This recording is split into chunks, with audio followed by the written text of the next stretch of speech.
네, 서울대구 부동산 스터디입니다. 3월 22일 일일 브리핑 해보도록 하겠습니다. 거래량 증가세가 멈췄네요. 거래가 3월 들어 다시 줄어들고 있습니다.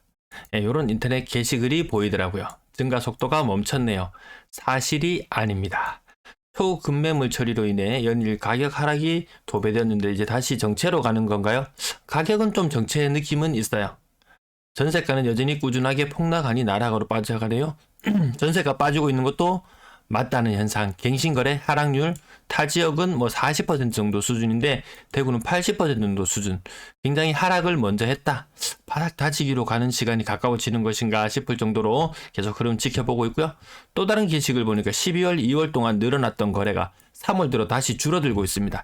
이것도 사실이 아니었습니다. 뭐 그 댓글에 보면 뭐 전문가인 양, 고수인 양 막 이런 것들 막 있고 데이터가 나오고 있어요. 이 작성자분이 댓글을 남겨주셨는데 데이터가 나오고 있어요. 이런 기본적인 것도 체크 안 하나요? 이렇게 나와 있는데 이 기본적인 체크도 잘못되었다라는 부분. 뭐 상승 하락 이런 걸 떠나서 일단 데이터는 바로 보고 그 이후에 뭐 방향성에 대해서는 개인이 판단을 하면 될 것 같습니다. 지금 현재 1600건에 육박해 나가는 2월의 거래량 그리고 3월의 거래량을 보시면 지금 661건이에요. 지난달에 같은 날짜를 보면 584건이거든요. 휴일이 하루 있었음에도 불구하고 661건. 거래량이 2월달보다 3월의 거래량이 더 많습니다. 자, 부산 지역 한번 살펴볼게요. 부산 지역 2000건을 넘어서는 거래량, 2월의 거래량이었어요. 3월의 거래량이 좀 한동안 앞서고 있었거든요. 한동안 약간 엎치락 뒤치락 하는 시기도 있었지만 요때 3월 15일부터 앞섰어요. 3월의 거래량이 2월의 거래량을 앞서 나가고 있는 현상이 반복되다가 지금 뒤집어졌어요. 이 정도 되면 부산 정도 모양처럼 되면은 전월 동일과 데이터를 비교해 봤을 때 거래량이 좀 줄어들었어요. 이렇게 이야기할 수 있을 거예요. 근데 대구는 아니에요. 대구는 전월 동일에 비교해서 거래량이 뭐 대략 한 20% 정도 많다. 15에서 20% 정도 거래량이 많습니다. 부산처럼 이렇게 꺾여 나간다면 혹시라도 거래량이 줄어들기 시작하면 야 이거 찐 반등의 느낌은 아니구나. 이런 느낌으로 바라보는 거죠. 특례 하반기에 또 투입될 수 있다고 언론에서 보도되었어요. 인정합니다. 왜 유리한 것만 끌고 오냐 이거죠. 공급 중단 이제 끝났다 이제 2년, 3년 후면 폭등한다. 근데 원희룡 장관 지금도 부동산에 대해서 계속 부정적인 발언을 쏟아내고 있어요. 연일 강경 발언을 쏟아내고 있습니다. 하지만 270만 개 공급한다고 했어요. 근데 이런 부분은 또 생각도 안 하죠. 무조건 공급이 안 될 것이다 라고 여기에 방점을 딱 찍고 생각을 하고 돈은 투입될 것이다. 좋은 것은 땡겨오고 안 좋은 것은 배척하고 이럴 필요는 없어요. 여러 가지 가능성을 일단 다 열어두고 생각을 합니다. 대구는 역시 여전히 어제에 이어서 자료를 한번 다시 보여드린데요. 특례 보금자리가 신규 건수에 2,500건 관여하고 있다라는 부분. 자, 매도 물량은 다시 지난주 뼈쪽 튀어나와 있는 꼭지를 올라섰다는 말은 매물이 계속해서 증가하고 있는 상태 맞습니다. 33,33353건. 전세 물량은 연초 대비 계속 줄어 있는 상태. 이것이 예측치와 너무 어긋나고 있다. 그 시간이 지나면 이것들이 좀 왔다 갔다 해요. 아직까지 본격적인 입주를 앞두고 나면 어떤 흐름으로 나타날지 또 그 변할 흐름을 지켜봐야 되고요. 월세 물량은 연초 대비 계속 증가. 이게 대구에서만 나타나는 특이한 현상이라고 말씀을 드렸어요.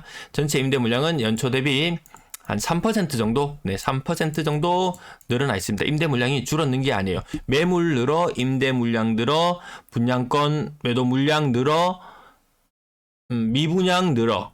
늘어나는 요소들이 너무 많아요. 뭐 긍정적으로 봐야 되는 부분, 거래량이 늘어났다. 오케이. 그래서 이게 오히려 부정적인 요소가 맞냐 긍정적인 요소가 맞냐라고 봤을 때 부정적인 요소가 긍정적인 요소를 압도하는 것이 지금 현재의 모습입니다. 다만 부정적인 요소들이 하나 둘 이제 사라지기 시작하면은 그때쯤 되면 요때쯤에 턴하겠구나 요런 느낌으로 봐도 될 것 같습니다. 근데 이 전체적인 흐름이 턴한다고 해서 내가 반드시 바닥 가격을 잡을 수 있느냐 꼭 그건 아니에요. 지금도 언제든지 충분히 바닥 가격에 잡을 수 있는 그런 기회들도 생길 수 있겠죠. 거래량 맥시멈 1600건까지 봤는데 1600건 넘어설 듯한 모습. 3월의 거래량은 2월의 거래량보다 신고 속도가 더 빠릅니다. 두산 리버드 데니스 34억 3천. 돈보사이트는 최고가로 찍히지 않았는데 최고가가 이전에 있긴 있었어요. 여기 아파트 투미 사이트에 보면은 13억 5천이 올라서 최고가로 나옵니다. 여기 약간 집계에 약간 오류가 있었던 것 같습니다. 87평의 가격 34억 3천. 요런 거래 현상은 부산에서 아주 흔하게 볼 수 있는 현상. 두산 리버더제네스 68평의 가격은 고점 대비 한 20%까지는 아직 안 빠졌네요. 19억 9,500. 자, 요런 숫자들 보면, 야, 이게 매수자 우인가 매도자 우인가 봤을 때, 매수자가, 어쨌든, 매도자는 20억 이상으로 어떻게든 팔고 싶어 했겠죠. 그런 관점으로 살짝, 다른 평형도 살펴보면 살짝 그런 느낌이 있습니다. 감삼동 월드마크 웨스트엔드 가격 굉장히 많이 빠졌습니다. 가격, 고점 대비 40%. 층수가 좀 아래로 내려와 있죠. 거의 전형적으로 나타날 수 있는 가격. 13,000. 그린코아 에듀파크 가격. 고점 대비 40% 정도, 35% 정도, 네, 전형적인 가격 패턴 변함없이 그대로 나타나고 있습니다. 코롱 하늘채수 고점 대비 30% 정도 하락하는 모습. 만촌 3차 화성파크 드림 고점 대비 층수가 같은 저층이었는데요. 40% 이상 하락하는 모습. 요렇게 본다면 이 지역이 지나치게 띄우게 했던 아파트가 아니라면 지금 40% 이상 하락하면 지금 시점에서는 괜찮다. 요런 느낌. 힐스테이트 황금동 35% 고층 지금 시점이면 괜찮다. 요런 느낌. 이 편의 세상 범어 요즘에 계속 요 부분으로 계속 강조드리고 있습니다. 고점 대비 40% 정도, 한 중간층 정도 요쯤이면 양호한 것 같은데, 근데 여기에는 살짝 같이 수성구 같이 엮여가지고 약간 학군지도 아니면서 조금 이렇게 많이 띄워졌던 경향이 있죠. 용산 롯데캐슬 45평형 가격 5억 7천까지 35% 정도 하락했는데요. 이 저층의 모습, 전형적인 지금 가격, 작년 1년 전쯤에 1년 한 2개월 전쯤이겠네요. 그맘때 용산 롯데캐슬 요 대형 평형이 엄청나게 하락한 거래가 났을 때 온갖 뒷말들이 많았는데, 지금은 이런 가격 형태에 나타나도 그냥 일반적인 거래구나, 요 정도의 느낌이죠. 대신 센트럴자이 96제곱미터는 고점 가격이 제대로 형성이 안 돼 있었기 때문에 하락률 다르게 생각해 봐야 될 테고요. 이 편의 해당 범어 가격 5억 6천, 6억 전후의 거래 계속해서 같은 패턴 이어나가고 있습니다. 수성 효성의 에링턴 플레이스 두 건의 거래가 있었는데요. 5억을 살짝 넘어가는 요 정도 수준. 중동에 있는 신축의 아파트들의 가격 그냥 요 정도 수준에 그치는구나. 초창기 때는 정말 분위기 좋았죠. 2020년 입주하고 이럴 때만 해도 막 팡팡 날아다니고 있던 그런 시절이었는데, 만촌역 태양 아나스 가격 거의 40% 정도 하락했는데 가격 좀 많이 빠진 요런 느낌. 만촌역 태양 아나스 또 다른 건수 봐도 5억, 8층도 5억, 11층도 5억. 월베 힐스테이트 46평형 가격 4억 9천. 요건 살짝 비싼 느낌인가요? 1층의 가격 고점 대비 30% 정도 하락하는 모습. 평당 1,000만원 살짝 넘어갔죠. 어제는 평당 1,000만원 살짝 안 되는 거래 건수도 있었고, 1층에 평당 1,000만원이 살짝 넘어간다. 물론 과거 기준으로 생각하면은 좀 그렇지만 지금 현재 거래되는 형태로 봤을 때는 살짝 비싼 느낌도 있는 것 같은 그런 느낌 아닌 느낌. 남산 롯데캐슬 센트럴스카이 소형 평형 가격 4억 5천. 웬만한 세종시나 이런 곳의 아파트들 보다 가격 능가하는 능가하는 그런 모습이고요. 주곡 3정 그린코어 더 베스트 103제곱미터 요거 한 40평 정도 되겠네요. 가격 4억 3천, 평당 1,000만원 살짝 그런 느낌. 동대구 우방 아유쉘 가격 4억 3,600.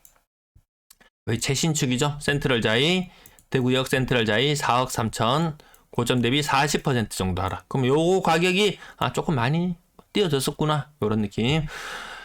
오페라트루엘 시민의숲 평당 신축인데 이것도 가격이 4억 초반, 이런 식이면 주변 분양가 가격도 대충 눈치챌 수 있겠죠. 침산 하성파크 드림 6억 4천, 6억 5천. 그러면 이 정도 가격 한 6억 중반까지 갔었다면 대구에서 입지나 이런 거 분석 별도로 필요 없잖아요. 입지 분식할 거 있습니까? 그 동네에서 한때 제일 잘 나갔던 아파트 찾아보면은 지금도 선호받았고 과거에도 선호받았고 그런 비슷한 느낌. 대실력 이편한세상 44평형 평당 1,000만원에 미치지 못하는 모습. 남산 이편한세상 소형평 지나가고요. 진천역 AK 3억 9,200. 이게 조금 떨어졌다 조금 올랐다 이렇게 살짝 오르락 내리락 하는 느낌. 한 중간층 정도의 30% 일반적으로 나타날 수 있는 가격. 이시아폴리스 평당 1,000만원 정도 수준. 월성 월드메리디안 가격 3억 후반. 이 아파트가 이 동네에서는 인기가 꽤나 있었다고 들었는 것 같은데요. 40% 이상 하락했는데 9층? 그러면 무난하네. 근데 이 아파트도 어느덧 연식이 14년차 이렇게 14년 15년차 이렇게 되었습니다.